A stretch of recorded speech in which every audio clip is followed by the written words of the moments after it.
Well, howdy everyone. This is Jason, the owner and founder of Southern Bush Motorsports. Well, we got a great tale for you today. This is called Swamp Cars. Boy, this was something else. So a buddy of mine called, and he inherited 2,000 acres up in the North Carolina boondocks, and he was out with walking his dog one day on this property that he inherited, and his dog ran off, and he heard some splashing and barking and stuff. And he went and followed the dog, and it turns out there was this massive pond. I mean, he said that, the pond was, he couldn't even see to the other side of it. So he was out there just hanging out on the side. Look at that 69 Charger. Totally untouched. Rough, but totally untouched. It's a 318 car. Oh, my goodness. Right there. That was a 1970 446 pack triple black CUDA with the original block inside of it. There's a nice soprano window right there. So anyways, he was throwing some rocks, skipping some rocks, and he heard a ting. And he climbed up a tree, and he looked down. It turned out that there was all these cars sunk inside this swamp. This car right here, a tree fell on top of that car, 70 Challenger. So he ended up calling me. I went out there, and good Lord, that's a 70 Coronet, I think it is, 69 Coronet. I ended up spending a month living in the bush, pulling all these cars up. 69 and a half lift-off hood, six-pack cars, all over the place. There were some Hemi Chargers. That was a Hemi Charger. Rough, but there. Turned out back in the day, his uncle owned a towing company. And when these cars were sitting on the side of the road, he would haul them. And for some reason, he'd bring them back into this swamp. There was a road that went back there. Look at that car right there, 440 GTX. But it was crazy. I actually brought in some people.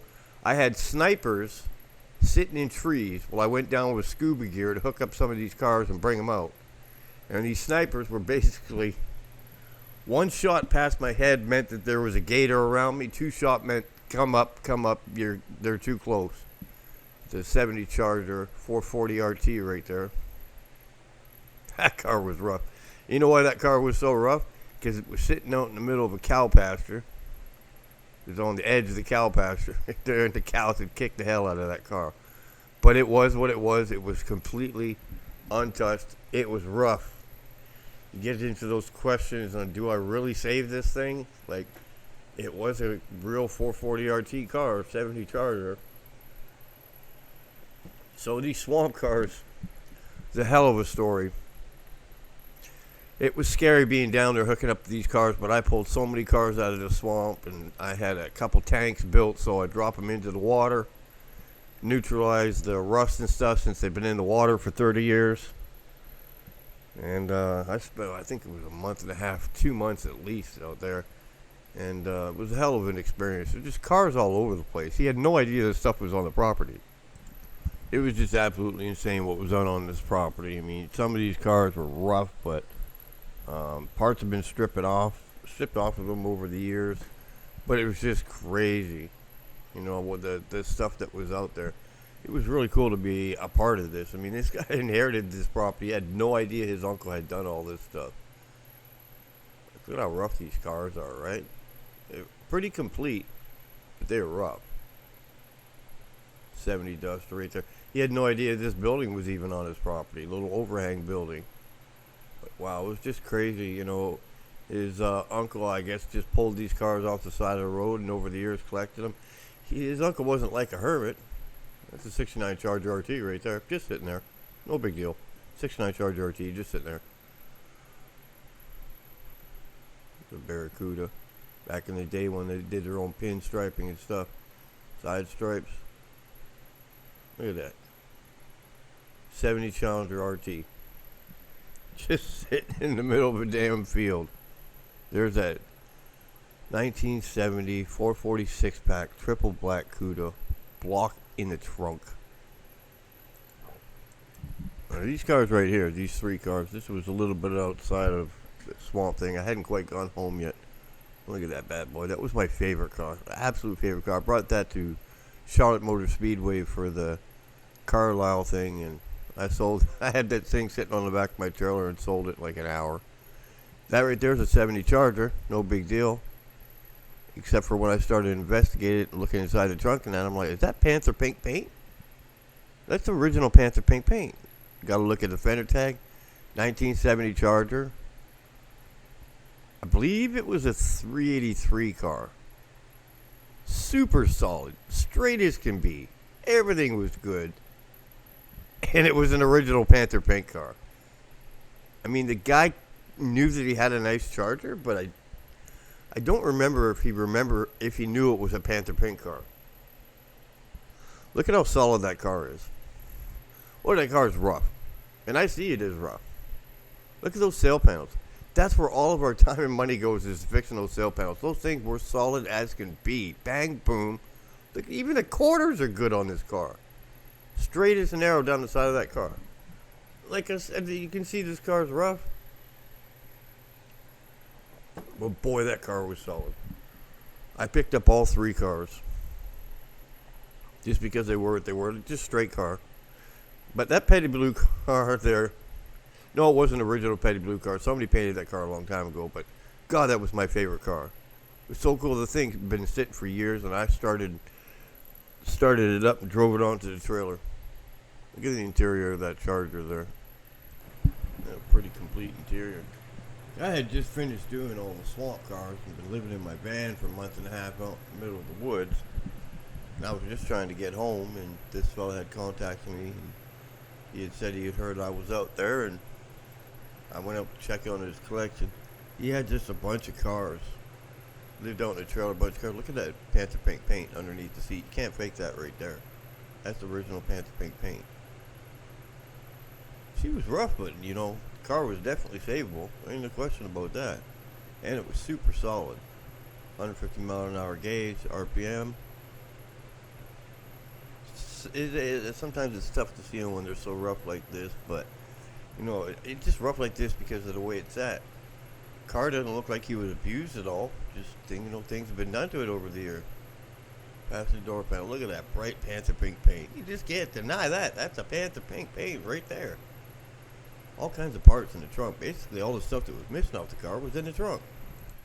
You know, if you get a good look at it, even that trunk lip, you know, it's pretty solid. There's a side shot of that car, nice and smooth. That car hasn't been rebondled or anything like that. Even the trunk was good on this car. Super solid. Like I said, this one was in North Carolina. I don't know if it was a North Carolina car all its time, but original numbers matching motor was underneath the hood. Everything was there. Really solid car, really straight car. And it would start up too. I don't know if it would drive or not. I can't remember, but I know it would start up. There's a nice little Barracuda right there.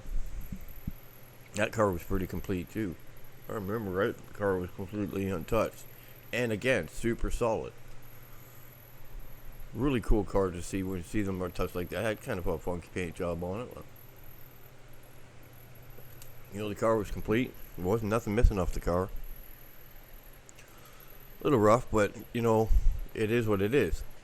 So when you're out there looking at these cars, at the end of the day, it doesn't matter how nice original it is. That thing's still got to come apart. So don't pay high survivor prices for a car that, you know, it's still got to come apart to look any good. So don't waste that extra money. It's just not worth it. So there's pristine survivor, and then there's a car, you know, like this one. That's pristine. Not quite pristine, but all original. Everything's there. But at the end of the day, this thing's still got to come apart. Yeah, you're into it for 50 grand to start.